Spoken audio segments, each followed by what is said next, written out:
Economics के optional paper 02 में श्रम बाजार का अर्थ और विशेषताएं पढ़ेंगे। श्रम बाजार का तात्पर्य उस बाजार से है जहां पर श्रम का क्रय विक्रय किया जाता है, अर्थात श्रम को बेचने वाले श्रमिक व श्रम को खरीदने वाले नियोक्ता श्रम का सौदा करते हैं। श्रम के क्रेता तथा विक्रेता के संबंध प्राय स्थायी होते हैं।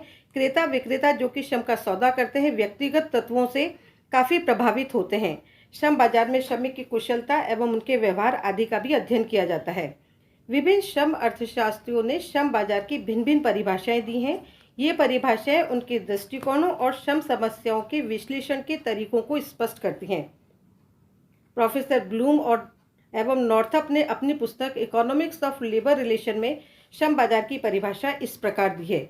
श्रम बाजार एक प्रक्रिया है जिसके द्वारा एक विशिष्ट प्रकार के श्रम की पूर्तियों एवं उस श्रम की मांगों के बीच संतुलन स्थापित किया जाता है अथवा संतुलन स्थापित करने का प्रयत्न किया जाता है।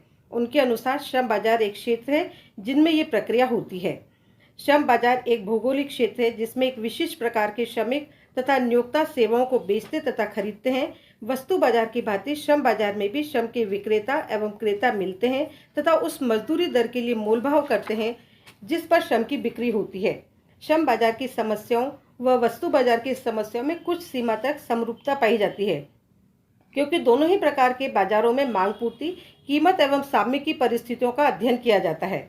श्रम बाजार का एक महत्वपूर्ण साधन है, इसलिए श्रम बाजार एक साधन बाजार है। उत्पादन के साधन के रूप में श्रम की अपनी कुछ विशेषताएं हैं। इन विशेषताओं के कारण श्रम को उत्पादन के अन्य साधनों से पृथक साधन माना जाता है। श्रम बाजार की कुछ विशेषताएं इस प्रकार हैं। पहली विशेषता है गतिशीलता का अभाव।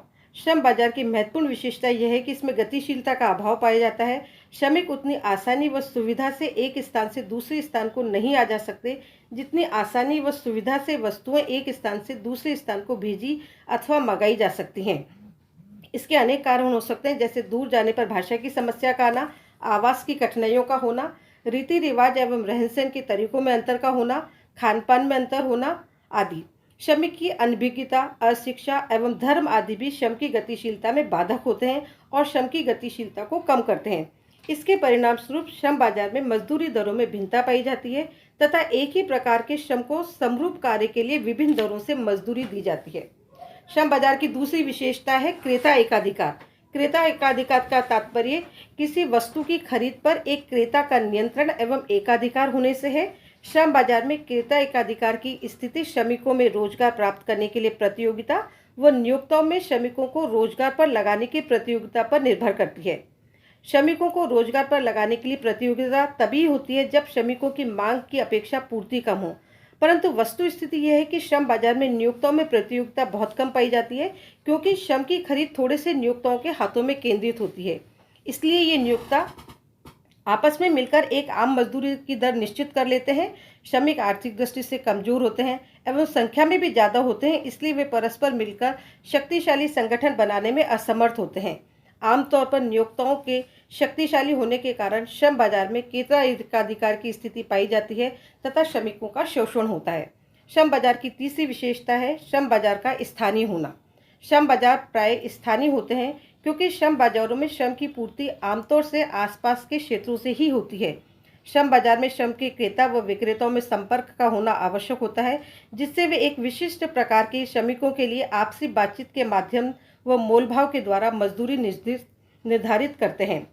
चौथा विशेषता है श्रम बाजार का असंगठित होना। श्रमिकों में संगठन का अभाव पाया जाता है। इसके मुख्य कारण है कि श्रमिकों का अशिक्षित होना, आर्थिक दृष्टि से कमजोर होना, आपस में संपर्क का अभाव होना, आपसी ईर्ष्या व द्वेष आदि का होना। संगठित बाजार में किसी एक समय विशेष में एक वस्तु की एक कीमत पाई जाती है और उस कीमत से ऊंची कीमत पर न तो विक्रेता वस्तु को बेच सकते हैं और न ही उस कीमत से नीची कीमत पर क्रेता खरीद सकते हैं। परंतु श्रम बाजार जो एक असंगठित बाजार है, एक ही प्रकार के श्रमिकों को भिन्न भिन्न मजदूरी की दरें दी जाती हैं। श्रम बाजार की पांचवी विशेषता है श्रम बाजार में मजदूरी अंतरों का पाया जाना। श्रम बाजार में एक व्यक्ति से दूसरे व्यक्ति, एक कारखाने से दूसरे कारखाने, एक उद्योग से दूसरे उद्योग, एक व्यवसाय से दूसरे व्यवसाय, एक भौगोलिक क्षेत्र से दूसरे भौगोलिक क्षेत्र में मजदूरी अंतर पाया जाता है। समान श्रेणी के समान कुशल समरूप श्रमिकों को समान कार्य के लिए नियोक्ताओं द्वारा भिन्न भिन्न मजदूरी की दरें दी जाती हैं। श्रम बाजार की छठी विशेषता है श्रम बाजार में एक रूपता का अभाव। विभिन्न कारणों से श्रम बाजार में समस्त इकाइयों में एक रूपता नहीं पाई जाती है, जैसे कार्य का अनुभव, प्रशिक्षण, कुशलता, श्रमिकों के व्यक्तिगत गुण, प्रबंध एवं अन्य इसी प्रकार के गुण आदि। ये गुण प्रत्येक श्रमिक में भिन्न भिन्न पाए जाते हैं। श्रम बाजार की सातवीं विशेषता है श्रम बाजार में मांग व पूर्ति में सामंजस्य स्थापित करने में लंबे समय की आवश्यकता होती है। श्रम बाजार में मांग व पूर्ति में सामंजस्य स्थापित करने में लंबे समय की आवश्यकता होती है, क्योंकि मानसिक श्रम की मांग की पूर्ति की अपेक्षा पूर्ति अधिक है, तो इसके लिए जनसंख्या वृद्धि को रोकना होगा या श्रम को एक उद्योग से विशेष में अन्य उद्योग में स्थानांतरित करना होगा आदि, और इसके लिए एक लंबे समय की आवश्यकता होगी। इसी प्रकार यदि श्रम की मांग की अपेक्षा पूर्ति कम है तो श्रम की पूर्ति को बढ़ाने में भी दीर्घकाल की आवश्यकता होगी।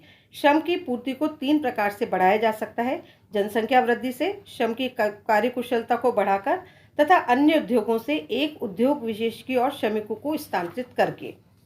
श्रम बाजार की 8वीं विशेषता है स्थायी संबंध।